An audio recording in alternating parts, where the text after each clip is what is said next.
언제부터였는지는 저도 잘 모르겠어요. 여러분도 이런 것을 느낀 적 있으신지 잘 모르겠습니다만은 한번 생각해 보세요. 기독교라는 종교 안에 예수님을 믿는 그리스도인들이 나누는 말들 가운데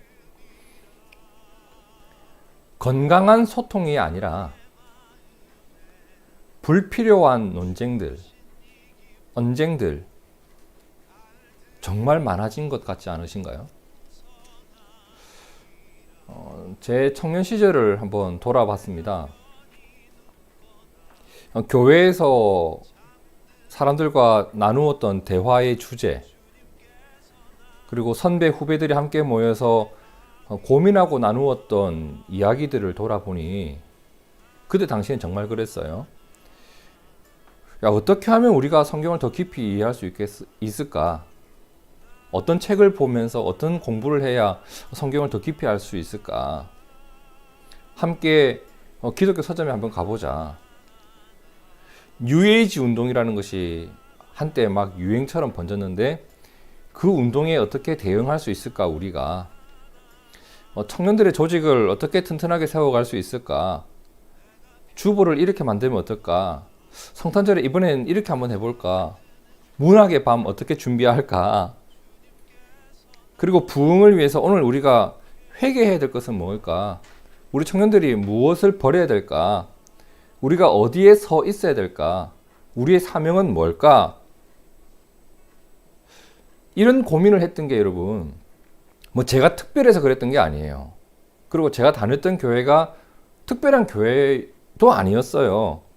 그때는 정말 이러한 내용들이 우리들의 마음을 뜨겁게 하는 내용이었다고요. 교회에 가면 이런 이야기하기 바빴어요. 당시 청년들의 실제적인 고민이었고 함께 교회를 건강하게 세우고자 하는 사람들의 아주 일상적인 고민이었습니다. 주중에 전화를 해서 그거 어떻게 준비하고 있어? 어떻게 하면 될까? 이런 것을 늘 나누었다는 거죠. 때로는 그 시절이 참 그리울 때가 있습니다. 지금도 제 신앙생활 가운데 가장 행복했던 순간들 중 하나를 꼽으라면 그때 그 시절 예배를 드린 후에 그때 당시 제가 교회를 아침 9시에 갔었거든요. 그리고 예배 다 참석하고 청년 예배까지 마치고 나서 있었던 청년 소그룹 모임 시간. 오후 4시 넘어야 시작되었어요. 그게 상당히 피곤한 시간이었겠죠. 근데 그 시간이 너무 좋았던 거예요. 당시 청년부 담당 목사님께서 그 소그룹 이름을 각 조별로 정하라고 하셔서 우리 조는 이름을 뭐라고 할까 고민하다가 우리가 말씀을 함께 깊이 묵상하자, 그리고 그 말씀으로 우리를 돌아보면서 살아가자라는 의미를 담아서 깊은 샘물이라고 하는 조를 만들었거든요. 정말 함께 모이면 그 피곤한 주일 오후 4시 이후의 시간, 그 피곤한 시간에 다른 이야기 나누지 않았습니다. 그냥 한 주간 나는 이런 말씀을 묵상했었어. 그리고 나는 이렇게 살아왔어요. 살아가는 이야기, 묵상했던 이야기 나누고, 그리고 그 이야기를 나누다 보면 무엇을 배워요? 그 사람의 믿음을 배운다고요. 서로의 믿음을 존중하면서 그 믿음을 배워가고, 서로가 말씀으로 서로를 축복하고, 아, 너 그랬어. 우리 이 말씀 가지고 함께 기도해 보자.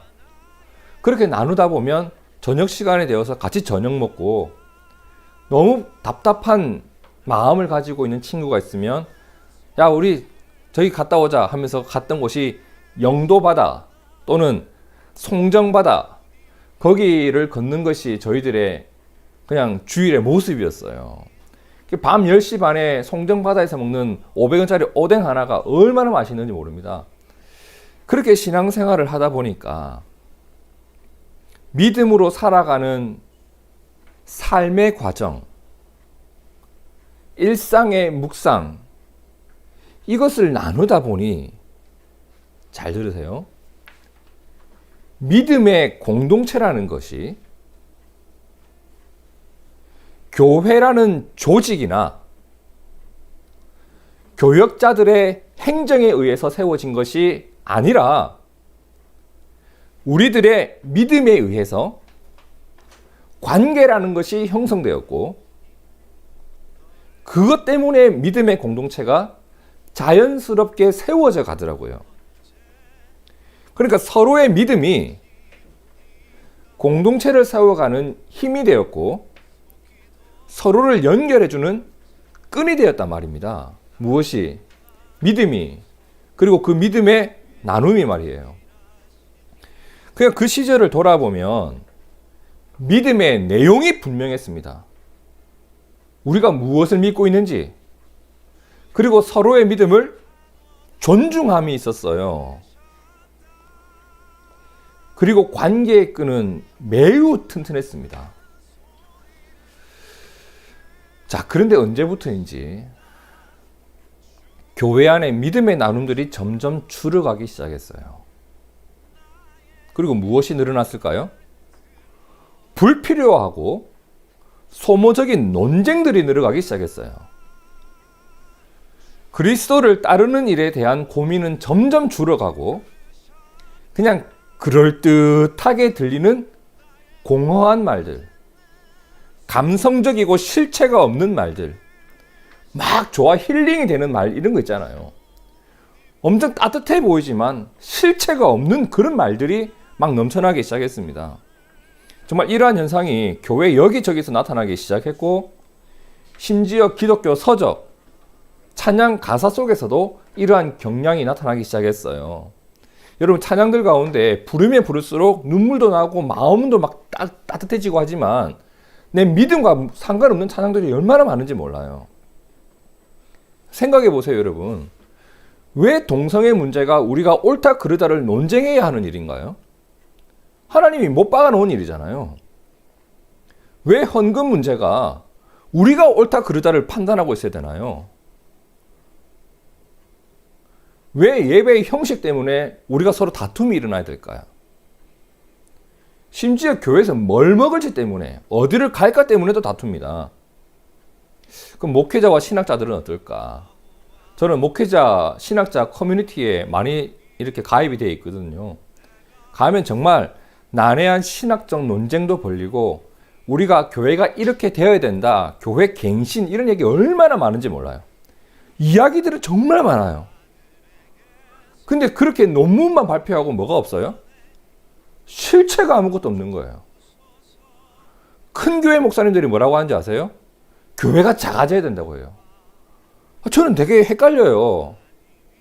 그분들의 말은 옳은데 실체는 전혀 없는 거예요. 그러니까 내가 무엇을 믿고 그 믿음으로 어떠한 삶을 살아가고 있는지 이 실체가 없이 이 말들만 계속 넘쳐나는 거예요. 그러한 이야기들, 그러한 논문들 읽고 나면 얼마나 마음이 공허해지는지 몰라요. 저는 잠언 14장 23절의 말씀에 깊이 공감합니다. 함께 읽어볼까요? 모든 수고에는 이익이 있어도 입술의 말은 궁핍을 이룰 뿐이니라. 말만 많으면, 그리고 아무것도 없으면 궁핍해지는 거예요, 여러분. 말만 많은 기독교는 궁핍한 종교가 되는 거예요. 주님을 따름이 없으면 우리의 삶은 영적으로 궁핍할 수밖에 없어요, 여러분. 그죠? 정말 이 말씀이 실감나는 시대를 우리가 지금 살아가고 있습니다.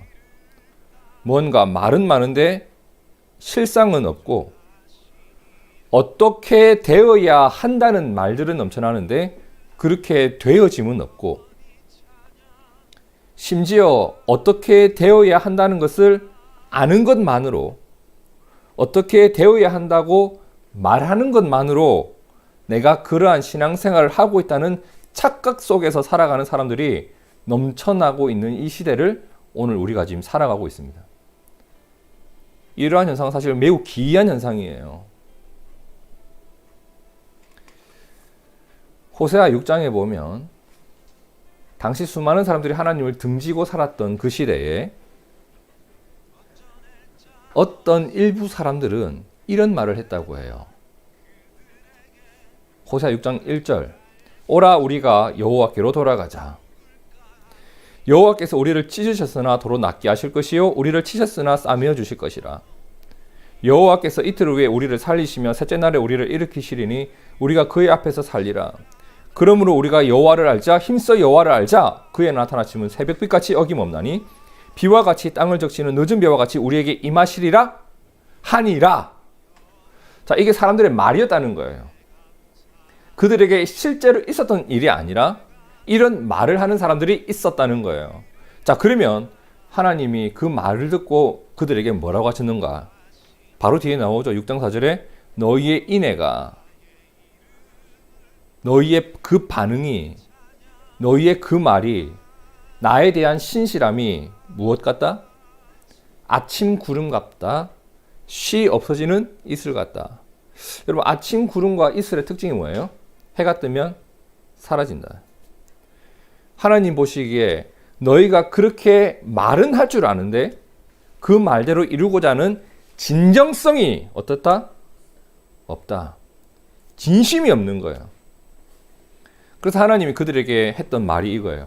너희 계속 그런 말 하면서 살아야 돼 라고 하지 않고 호세아 6장 6절에 뭐라고 해요? 나는 인애를 원한다. 나에 대한 진심을 원한다.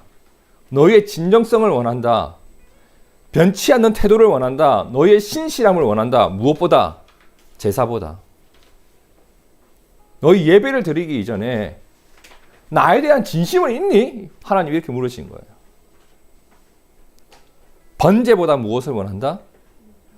나를 좀 알았으면 좋겠다. 하나님이 이렇게 말하는 거예요. 하나님이 지금 말하고 있는 내용이 이거예요, 여러분. 하나님께서 원하시는 것, 그것은 누구에게 들어야 되죠? 나에게 들어야 되는 거예요. 하나님께 들어야 되는 거예요. 그죠?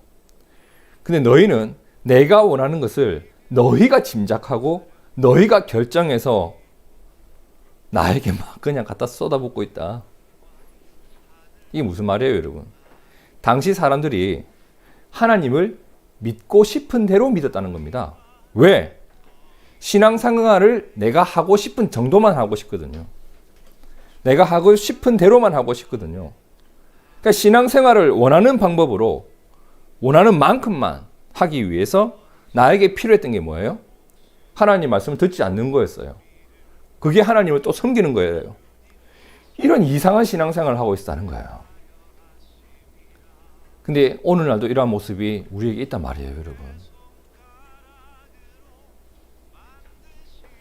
하나님을 따르는데 뭔가 제한이 많아요. 우리가 다 정해놨어요, 그거를. 그리고 어떻게 되어야 된다는 말은 계속 넘쳐나요. 하나님은 분명히 제사와 번제보다 우리의 예배 행위보다 하나님에 대한 믿음과 사랑 그리고 그분을 아는 것을 원한다고 하셨지만 오늘 우리의 모습을 한번 돌아보세요. 오히려 어떤 행위에 더 집중하고 있습니다. 예배를 드렸냐? 그보다도 무엇이 더 중요하다? 내가 하나님을 알고 있냐? 하나님을 신실하게 의지하고 있냐? 화려한 말과 명분에는 감동을 받지만 진정성 있게 그리스도를 따르는 일에 대해서 점점 관심이 줄어가고 있어요. 그래서 염려가 들 때가 있습니다. 아, 정말 이걸 어떻게 제자리로 돌릴 수 있을까? 이러한 흐름 속에 우리가 어떻게 휘말리지 않을 수 있을까? 그래서 오늘 2021년을 새롭게 시작하면서 새해 복 많이 받으시라고 인사를 나누는 이 시기에 여러분과 꼭 나누고 싶은 말씀이 있었습니다. 성도 여러분, 새해 복 많이 받으시기 위해서 하나님께서 복을 약속하신 말씀 위에 굳건히 서 있기를 진심으로 축복합니다. 그런 마음으로 제가 욥기 1장 1절을 보니까 한번 볼까요? 우스 땅에 욥이라 불리는 사람이 있었는데 그 사람은 온전하고 정직하여 하나님을 경외하며 악에서 떠난 자더라. 사실 저는 욥기를 여러 번 봤습니다. 그리고 신학교 다닐 시절에 욥기 연구라고 하는 과목을 수강하면서 아주 꼼꼼하게 살펴봤던 적도 있었습니다. 근데 지난주 이 말씀을 묵상하다가 마음이 그냥 쿵 하고 내려앉는 것을 느꼈어요. 이유는 하나였습니다. 하나님께서 오늘 우리에게 원하시는 모습이 이 한 구절의 말씀 안에 꽉 차 있는 느낌을 받았기 때문입니다. 자, 오늘 이 말씀을 자세히 살펴보면서 우리의 신앙이 어떠해야 하는지 그 방향을, 신앙생활의 방향을 여러분 모두 꼭 발견하셨으면 좋겠어요.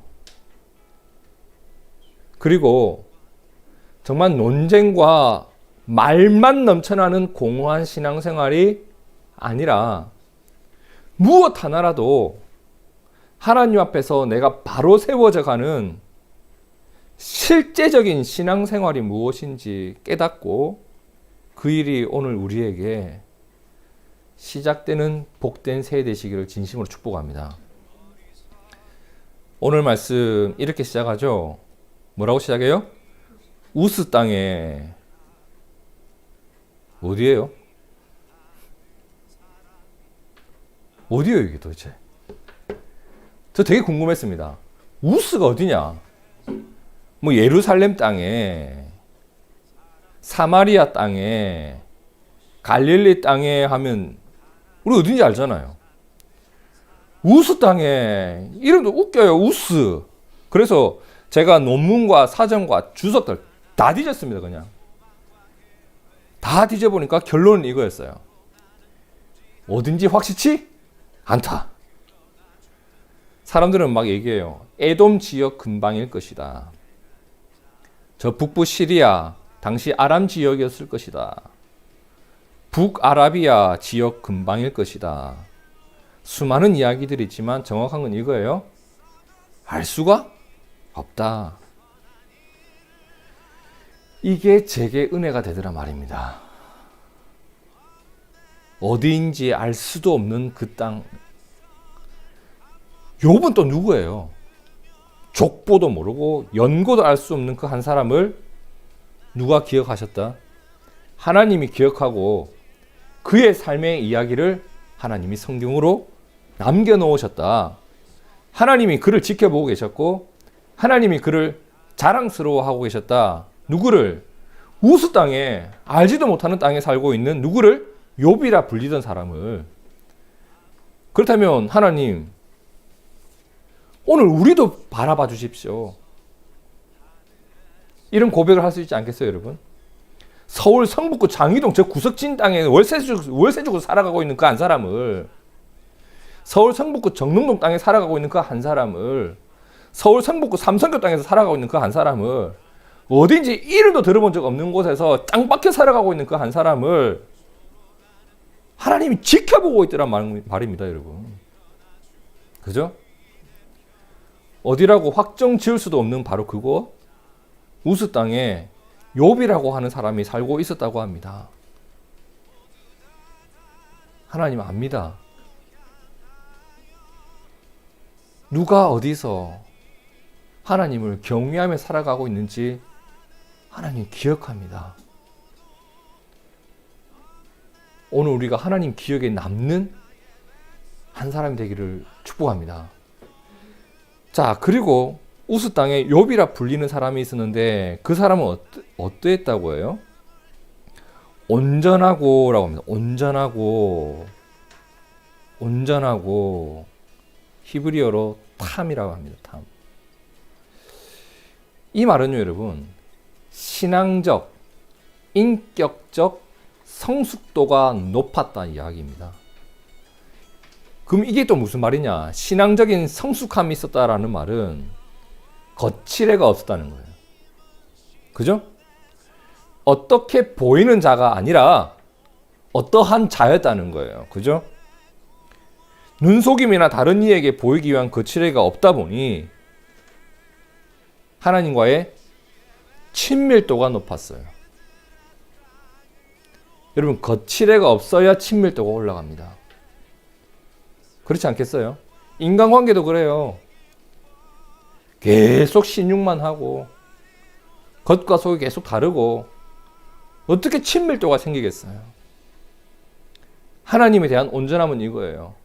그렇게 보이는 사람이 아니라 그런 사람이었다는 거예요. 그런 사람. 종교적 의무감으로 살아가는 사람하고 하나님을 사랑하는 사람하고는 분명히 다릅니다.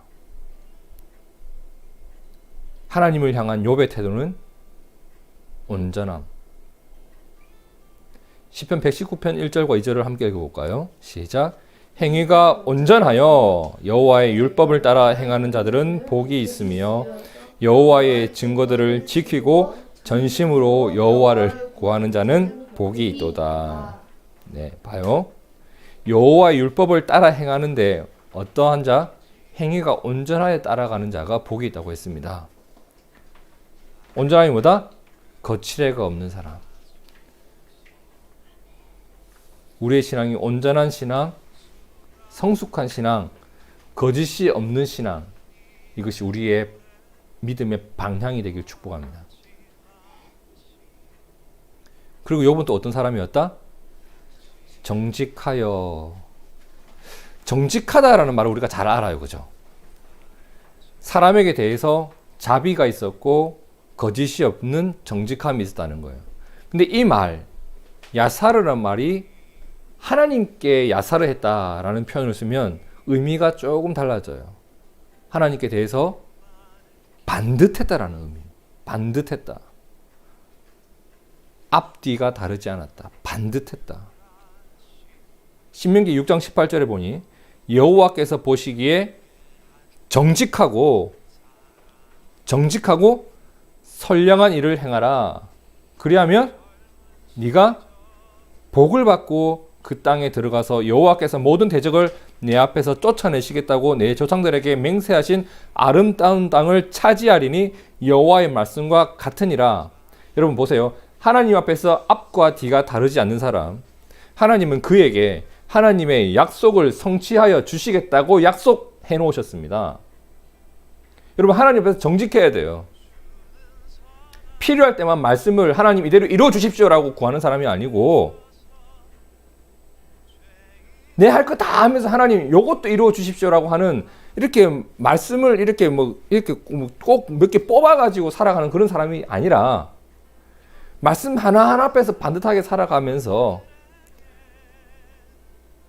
그 약속들이 나에게 이루어지기를 바라는 믿음이 있기를 축복해요. 하나님 앞에서 정직해야 돼요. 그죠?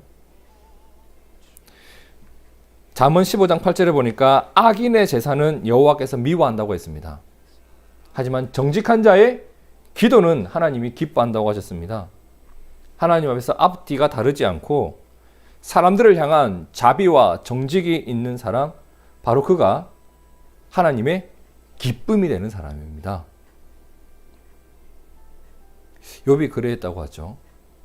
그리고 또 하나 더 있어요. 욥은 뭘 했다? 하나님을 경외하며. 자, 하나님을 경외한다. 이 말은 제가 여러 번 설명을 드렸어요. 이 말은 일반적으로 경건한 신앙, 하나님을 두려워할 줄 아는 신앙, 이렇게 표현을 하는데 저는 여러분에게 이렇게 설명드렸어요. 하나님을 하나님으로 인정하는 것. 즉 하나님을 인식하면서 살아가는 삶의 태도예요. 제가 운전을 하고 어디를 가는데 뒤에 타고 있던 제 아들이 갑자기 경찰이다 이러는 거예요. 그럼 제가 갑자기 뭘 해요? 브레이크를 막 속도를 줄여요. 막 줄이고. 운전을 엄청 착하게 합니다. 끼워주기 다 끼워주고 갑자기 막 선량한 운전자가 되는 거죠. 혹시 뭐 걸릴까 봐. 근데 마치 그와 같이 제가 살아가는데 저희 아들이 갑자기 하나님이다라고 하면 제가 어떻게 하겠어요? 제 삶의 태도와 마음가짐을 다시 한번 정돈하게 되는 거예요. 가끔 제 아들과 그 아내가 뜬금없이 저를 저 목사님 이렇게 부를 때가 있어요. 무슨 말이에요? 잘 하라는 거죠. 여러분 하나님을 경외하는 건 그런 것 같아요.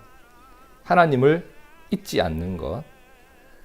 나와 동행하시는 하나님을 의식할 줄 아는 게 하나님을 경외하는 겁니다. 어쩌면 이 일이 믿음이 없는 사람에게는 굉장히 번거롭고 고된 일일지 모르겠지만 믿음이 있는 우리에게는 어때요? 그 일이 삶의 지혜와 명철을 얻는 길임을 믿습니다. 잠언 9장 10절 함께 읽어볼까요? 여호와를 경외하는 것이 지혜의 근본이요 거룩하신 자를 아는 것이 명철이니라. 하나님을 경외하는 지혜가 우리에게도 반드시 있기를 축복합니다. 자, 욥은 이처럼 온전하고 정직하여 하나님을 경외했다고 해요. 그리고 그랬기 때문에 나타난 삶의 결과물이 있었어요. 욥기 1장 1절 다 같이 다시 한번 읽어볼까요? 우스 땅에 욥이라 불리는 사람이 있었는데 그 사람은 온전하고 정직하여 하나님을 경외하며 악에서 떠난 자더라. 자, 악에서 떠났다고 해요. 그렇죠? 내가 온전하고 정직하고 하나님을 경외했더니 어떤 결과가 나타났다? 악에서 떠났다. 모든 사람이 죄를 범하였음에 하나님의 영광에 이를 자가 없었는데 온전하고 정직하고 하나님을 경외했더니 하나님과 가까워지더라는 거예요. 여러분, 하나님께 가까워질수록 악으로부터 멀어집니다. 하나님께 진실할수록 악에서 떠날 수가 있는 겁니다. 제가 부산으로 가면 갈수록 평양으로부터는 멀어지는 거예요. 내가 가까워지는 것이 있으면 그와 반대되는 것에 대해서는 자연스럽게 멀어지게 되는 겁니다. 여러분, 악한 일에 대해서 내가 멀어지고 싶은 것이 있으면 하나님께 가까워지십시오. 자연스럽게 멀어지게 됩니다. 잠언 16장 6절에 나오죠. 인자와 진리로 인하여 죄악이 속하게 되고 여호와를 경외함으로 말미암아 악에서 떠나게 되느니라. 이렇게 악에서 떠나는 것, 이것이 우리를 복주시는 하나님의 은혜를 누리는 길이고 우리의 영혼을 지키는 길이 된다는 것, 여러분 꼭 기억하시길 바라요. 잠언 16장 17절에 나오죠. 악을 떠나는 것은 정직한 사람의 대로가 될 것이다. 자기의 길을 지키는 자는 자기의 영혼을 보존하느니라. 나에게 이익이 되는 것을 막 쫓아가다 보면 그것이 내 영혼을 망쳐도 쫓아가게 돼 있어요. 근데 나의 이익보다 무엇이 먼저다? 악을 떠나는 게 먼저인 거예요. 악한 길은 가지 않는 게 지혜고 복이 있는 자의 특징이잖아요, 여러분. 욥이 어떻게 하니 그렇게 되었다? 온전하고 정직하여 하나님을 경외하였더니 그러한 삶의 길이 열리더라.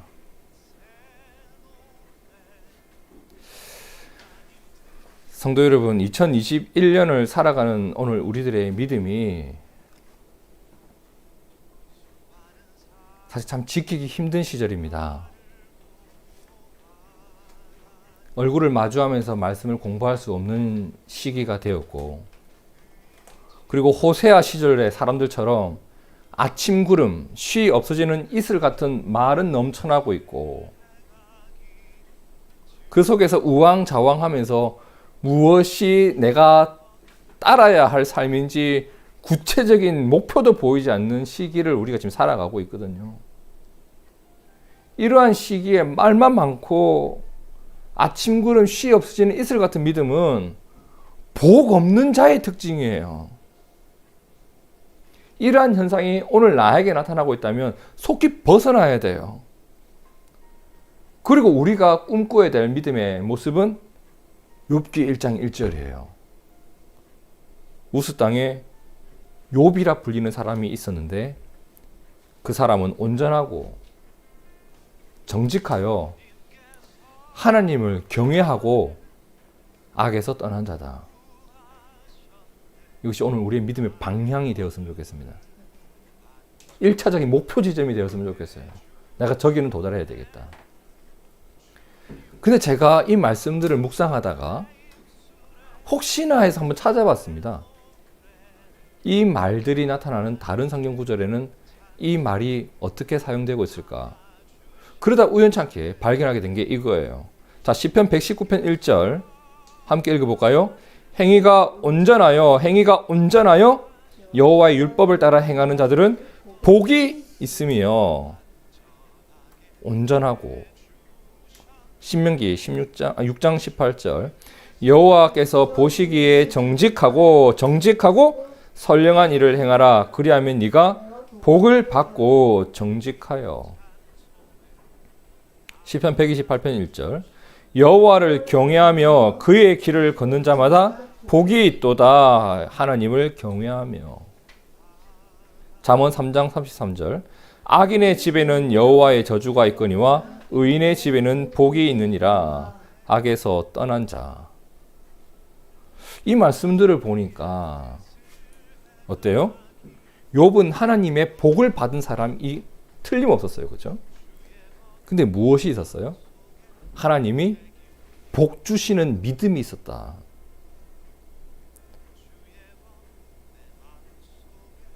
하나님이 복 주시는 믿음이 있더라는 거예요, 여러분. 그리고 하나님이 복 주시는 삶을 누리며 살아갔던 사람이 바로 욥이었습니다. 여러분, 이 시대가 믿음이 많이 흔들리고 말은 많지만 실상은 없는 신앙이 유행처럼 번지고 있는 시대인 것 같습니다. 하지만 하나님은 우스 땅에 욥을 바라보고 계셨던 것처럼 오늘 내가 살아가는 동네, 내가 살아가는 집을 바라보고 계시고 그 가운데 만일 온전하고 정직하여 하나님을 경외하는 믿음으로 살아가는 한 사람 한 사람이 있다면 그에게 복을 주시고 그를 통해 이 땅에 복을 흘려보내는 통로로 쓰실 것을 저는 믿어요. 여러분, 새해 복 많이 받으십시오. 새해 복 많이 누리시고 그리고 그 복을 흘려보내십시오. 여러분이 복의 통로가 되십시오. 그 일을 위해서 오늘 우리에게 필요한 것이 있다면 하나님이 복을 약속하신 말씀 안에 거하는 겁니다. 새해 하나님을 더욱 온전하고 정직하고 경외하는 우리가 되길 바랍니다. 이것이 새해 복 많이 받는 길입니다. 하나님은 우리의 삶에 은혜를 주실 겁니다. 반드시 힘이 되어 주실 겁니다. 여러분에게 소망을 주실 겁니다. 왜? 오늘 우리가 하나님을 온전히 따르고 싶은 믿음으로, 정직한 믿음으로 하나님을 경외하며 살아간다면, 우리가 그래서 악에서 떠난다면 하나님이 그 복을 주시지 않겠습니까? 그 길이 너무 멀게 보일 때도 있습니다. 현재 내 모습을 보니 아니 내가 그런 믿음을 가질 수 있을까? 근데 한 걸음이에요. 내가 하나님 앞에서 정직하지 못했던 부분을 하나 접고 온전하기 위해서 한 발걸음 내딛고 그렇게 걸어가면 돼요. 그 믿음의 발걸음을 서로 나누면서 서로를 존중하면서 서로를 세워가는 게 뭐예요? 교회예요. 여러분, 교회 안에서 내 믿음이 더욱더 온전해지고 정직해지고 하나님을 경외하는 그 자리에 서서 내가 점점 악으로부터는 멀어지고 하나님께는 점점 더 가까워지는 것, 그리고 하나님의 복 안에서 살아가는 오늘 우리의 일상을 누리는 것, 이것이 우리 둥지교회의 모습이고 우리 성도들의 모습이 되기를 진심으로 축복합니다. 새해 복 많이 받으십시오. 기도하겠습니다.